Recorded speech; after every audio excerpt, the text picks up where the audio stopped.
Olá, amigos! A arte de sniping não é um produto da capacidade militar moderna, mas um processo natural. No decorrer da história, as pedras foram substituídas por lanças, lanças por arcos, arcos por bestas e bestas por armas de fogo. Cada avanço tecnológico foi acompanhado por um aumento no alcance de destruição do inimigo e na precisão do tiro. O objetivo principal sempre permaneceu inalterado: sobreviver e matar o inimigo antes que ele mesmo mate você. E ainda melhor, antes que ele perceba. Simo Häyhä é considerado o atirador mais eficaz da história. Surpreendentemente, o atirador finlandês estabeleceu seu recorde em apenas alguns meses, assim como o fato de não usar mira ótica.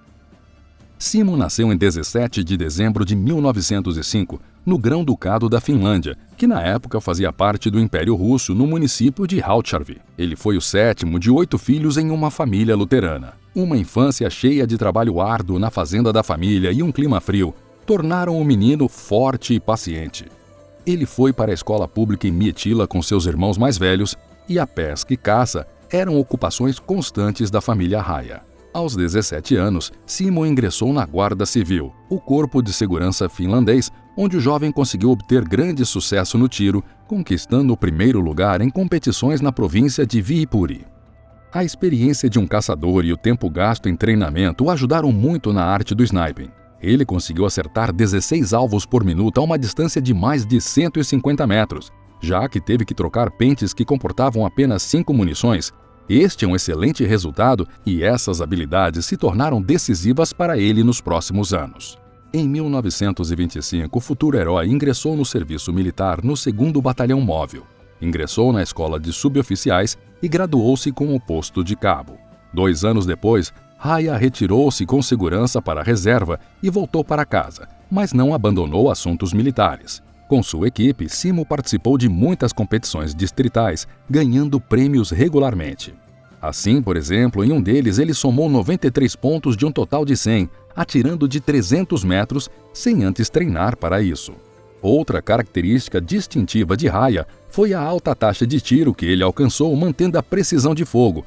No final de 1939, o comando soviético concentrava 19 divisões de fuzileiros, 5 brigadas de tanques, 2 de fuzileiros motorizados e forças de aviação significativas na fronteira com a Finlândia e na retaguarda.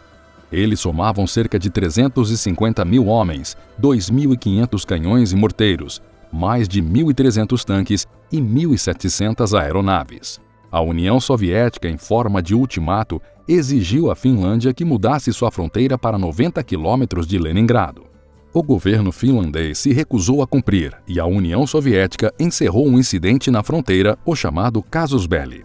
A Finlândia tinha naquela época 3,8 milhões de habitantes e todo o exército finlandês era composto por 180 mil soldados e oficiais, cerca de 700 canhões, 112 aeronaves e 32 tanques francês Renault RT-17 da Primeira Guerra Mundial.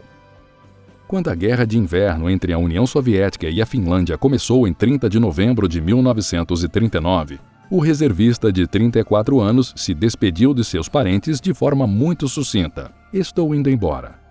Simo se alistou como franco-atirador no 34º Regimento de Infantaria sob o comando de Arne Jutiliani, apelidado de Horror Marroquino por seu serviço na Legião Francesa. A partir de 7 de dezembro de 1939, seu destacamento participou das batalhas contra os invasores soviéticos na Carélia, perto de Monte Kola. A Batalha de Kola ocorreu em temperaturas extremamente baixas, até 40 graus negativos. Ao contrário do Exército Vermelho, que estava perto da capital, os soldados finlandeses precisavam estar bem equipados para se locomover no frio extremo.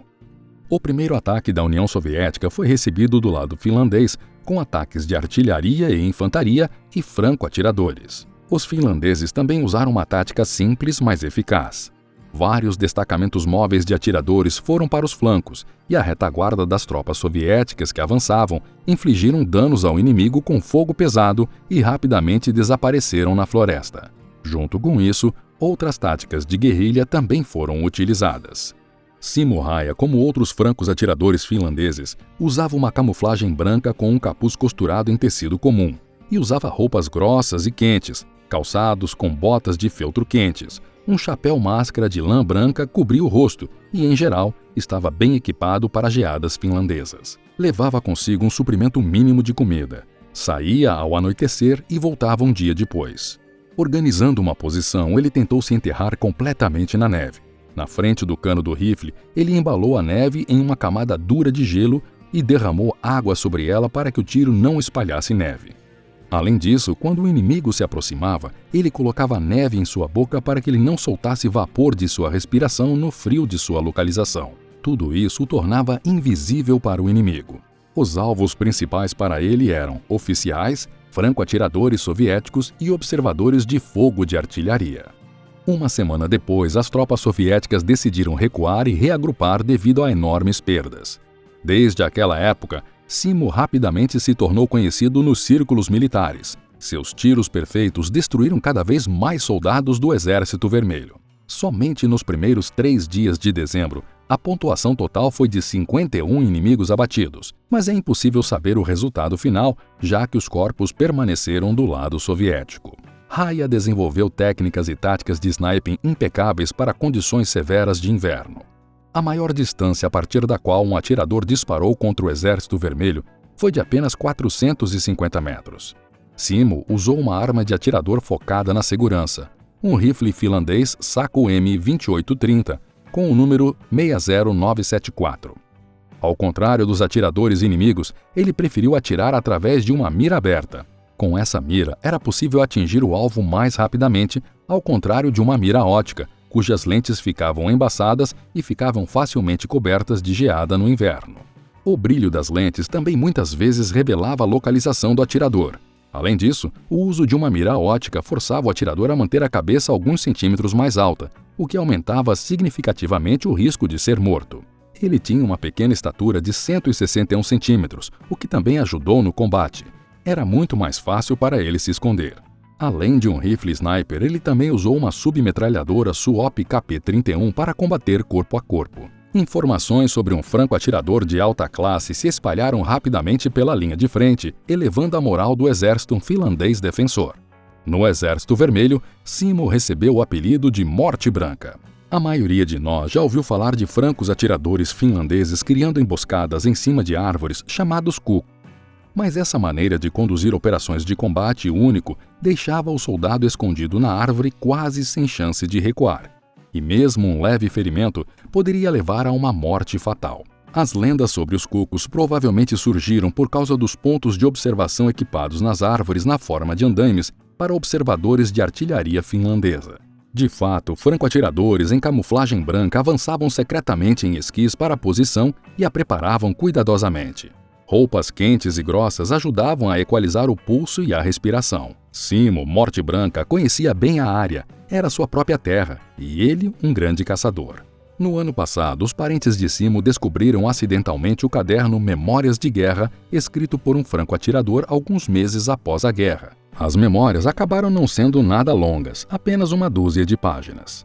Antes do Natal de 1939, o correspondente Mika Valtari tirou uma foto minha e de outro soldado, como se eu fosse algum tipo de milagre.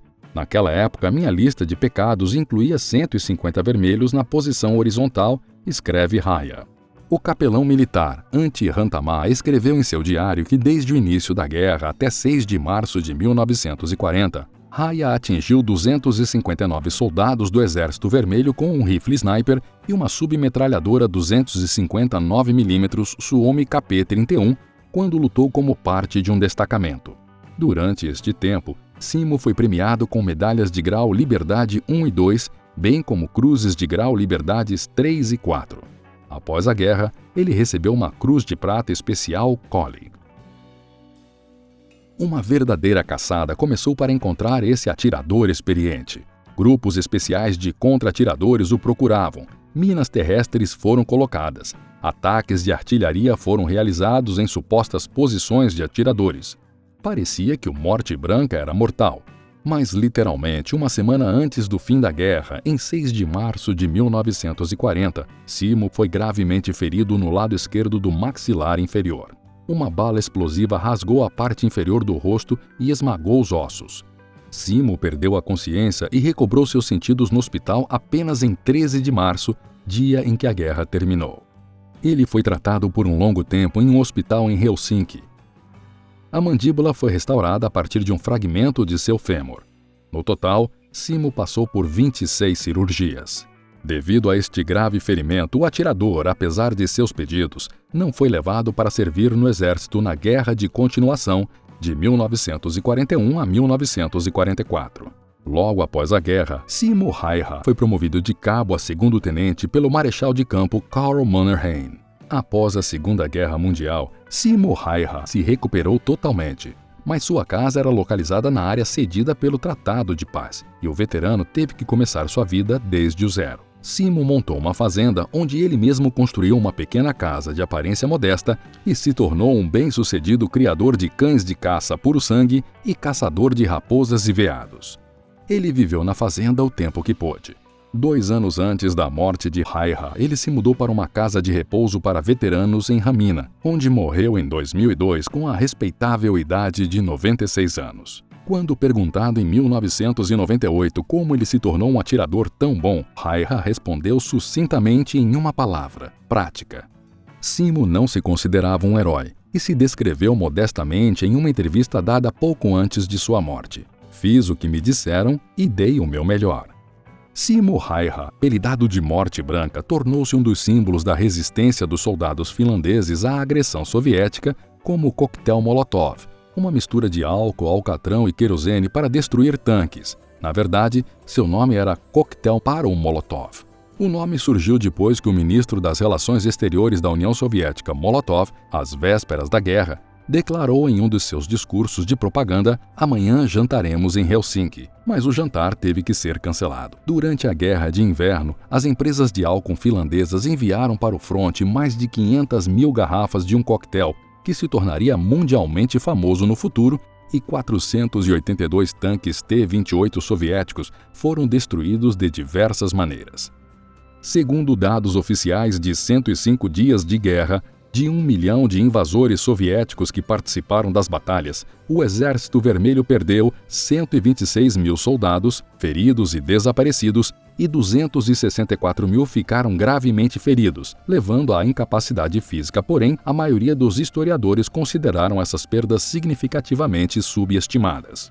De uma carta de um soldado falecido do Exército Vermelho que os finlandeses encontraram no campo de batalha: "Já estamos marchando há 2 dias sem comida quente. As cozinhas de campo não estão preparadas. Há resfriados terríveis, temos muitos doentes e congelamento. É difícil para os nossos comandantes explicar-nos a nossa presença aqui e determinar as formas de nos deslocarmos por esta terra estranha.